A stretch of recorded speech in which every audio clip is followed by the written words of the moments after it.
ముఖ అంటూ కూడా ఎప్పుడు చెప్తూ ఉంటారు. కానీ గత సార్వత్రిక ఎన్నికల్లో బీసీలు ఓట్ల పరంగా చూసుకుంటే వైఎస్ఆర్సీపీ వెనకాల ర్యాలీ అయినటువంటి సిచ్యువేషన్ కూడా మనం చూసాం. మరి ఈ సార్వత్రిక ఎన్నికల్లో బీసీలు ఏ పార్టీ వైపు ఉండబోతున్నారు?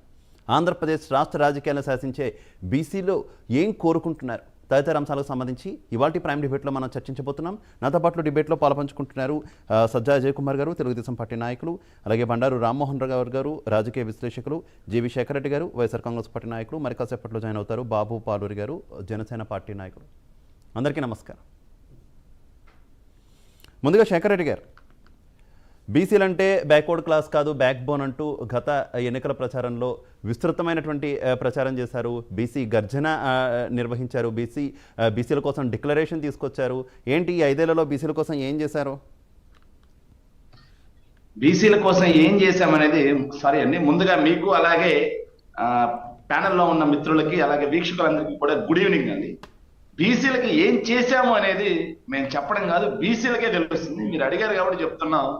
చరిత్రలో ఎన్నడూ లేని విధంగా బీసీలకు 17 మంత్రి పదవులు ఇచ్చామండి. చరిత్రలో ఎన్నడూ లేని విధంగా చంద్రబాబు నాయుడు ఏనాడు చేసింది లేదు.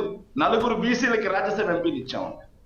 ఇవి కాకుండా కార్పొరేషన్ చైర్మన్ లో 50% బీసీలకు ఇచ్చాము. ఇవి కాకుండా ఏదైతే జెడ్పీటీసీలు, ఎంపీటీసీలు, వార్డు మెంబర్ల దగ్గర నుంచి లెక్కేసుకుంటే మున్సిపల్ చైర్మన్లు కానీ, లేకపోతే మేయర్లు కానీ, లేకపోతే కార్పొరేషన్ మేయర్లు కానీ, లేదు అంటే జెడ్పీ చైర్మన్లు కూడా, వీటన్నిటిలో కూడా 50% పైగా 50% పైగా రాజ్యాధికారం బీసీలకు అందజేశాం. ఖచ్చితంగా అందజేశాం, ఇందులో తిరిగేలేదు. ఇవే కాకుండా 48 సీట్లు బీసీలకు ఇచ్చాం. మొత్తంగా ఉన్నటువంటి 175 సీట్లు అండ్ 25 ఎంపీలలో ఎస్సీ, ఎస్టీ, బీసీ మైనారిటీలకి 50% ఇచ్చాం, 50% గెలిపించాం. సో బీసీలకి ఇవి కాకుండా మేము ఏదైతే చెప్పామో డిక్లరేషన్ లో చెప్పిన విధంగా 75,000 కోట్ల రూపాయలు, మొత్తం 1,75,000 కోట్ల రూపాయలు డీబీటీ నాన్ డీబీటీ ద్వారా మేము 2,75,000 కోట్ల రూపాయలు డీబీటీ నాన్ డీబీటీ ద్వారా మేము ఇవ్వడం జరిగితే, వాటిల్లో కేవలం బీసీలకు మాత్రమే మేము 75,000 కోట్ల రూపాయలు ఇచ్చాం. మేము చెప్పిన దానికంటే కూడా అదనంగా ఇచ్చాము. సో చంద్రబాబు నాయుడు లాగా ఎక్కడ మోసం చేసింది లేదు. ఇదే విధంగా బీసీలో మత్స్యకార సామాజిక వర్గం ఒక సామాజిక వర్గం. ఈ సామాజిక వర్గాన్ని చంద్రబాబు నాయుడు గారు ఏనాడు పట్టించుకుంది లేదు. వాళ్ళు బీసీలు, మత్స్యకారులైనటువంటి బీసీలు వలస వెళ్ళిపోయి, ఇక్కడ అవకాశాలు లేక వలస వెళ్ళిపోయి గుజరాత్ లో, అక్కడి నుంచి పాకిస్తాన్ జైళ్లలోను, బంగ్లాదేశ్ జైళ్లలోను, శ్రీలంక జైళ్లలోను మగ్గిపోయినటువంటి పరిస్థితి. ఇలాంటి పరిస్థితి రాకూడదు అని చెప్పేసి జగన్మోహన్ రెడ్డి గారు 10 ఫిషింగ్ హార్బర్లు, 6 ఫిష్ ల్యాండ్ సెంటర్లు కడుతూ వేటకి వెళ్లే సమయంలో, వేట నిషేధించినటువంటి సమయంలో కూడా వాళ్ళకి పెన్షన్లు ఇవ్వడం జరిగింది. ఇవన్నీ బీసీలకు చేసుకుంటూ పోతా ఉన్నాం. ఇవి కాకుండా చేనేత బీసీలు ఉన్నారు. చేనేత బీసీలకి మేము ఎంత అండగా నిలబడ్డాం అనేది చేనేతలందరూ కూడా ఈ రోజు జగన్మోహన్ రెడ్డి గారు బస్సు యాత్రలో వెళ్తున్నప్పుడు వాళ్ళ సంఘీభావమే తెలియజేస్తా ఉంది. బీసీలకి మొదటగా చెప్పాలంటే తెలుగుదేశం పార్టీ అనేది బీసీ పునాది మీద ఏర్పడింది, బీసీల భుజాల మీద ఏర్పడింది. బీసీల భుజాలెక్కి చంద్రబాబు నాయుడు అండ్ కోటరి బీసీలను తొక్కారు తప్పిస్తే బీసీలకు ఏ రోజు కూడా రాజ్యాధికారం దిశగా అడుగునిచ్చినటువంటి సందర్భం లేదు.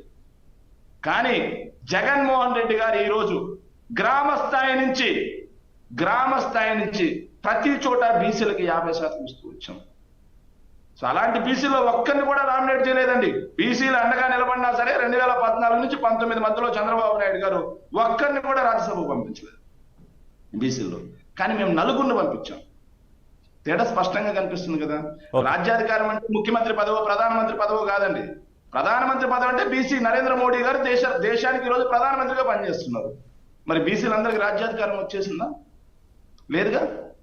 సో బీసీలను గ్రామ స్థాయి వార్డు మెంబర్ల దగ్గర నుంచి రాజ్యసభ ఎంపీల వరకు వాళ్ళకి ఖచ్చితంగా 50% రావాల్సిందే అని చెప్పేసి జగన్మోహన్ రెడ్డి గారు తోడ్పడతారు. ఇవే కాకుండా వాళ్ళకి నాణ్యమైన బీసీలు అంటే నిజంగా వీళ్ళకి తెలుసో లేదో కానీ నాకు చాలా వెనుకబడిన ప్రాంతం అండి. ఉదయగిరి ప్రాంతం మాది, చాలా వెనుకబడిన మెట్ట ప్రాంతం. బీసీలు అంటే చాలా మంది చాకలి వాళ్ళు కానీ, మంగళి వాళ్ళు కానీ, ఇలా చాలా మంది ఉన్నారు. వాళ్ళందరూ కూడా పిల్లల్ని చదివించుకోలేక ఇంతకుముందు నా చిన్నప్పుడు వాళ్ళందరినీ కూడా పూణేకి, గోవాకి ఇలా హోటల్లో పనులు పంపించే పరిస్థితి ఉండేది. నా చిన్నప్పుడు నా క్లాస్మేట్స్ కూడా చాలా మంది అలా వెళ్ళిన వాళ్ళు ఉన్నారు. కానీ ఈరోజు అందరినీ కూడా ప్రభుత్వమే చదివిస్తూ ఉంది.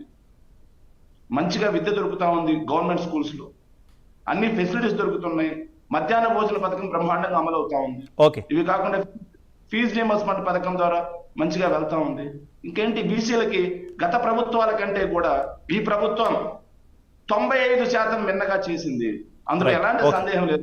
ఓకే శేఖర్ రెడ్డి గారు. అజయ్ కుమార్ గారు ఫ్యాక్ట్ ఆయన కూడా ఒప్పుకున్నారు శేఖర్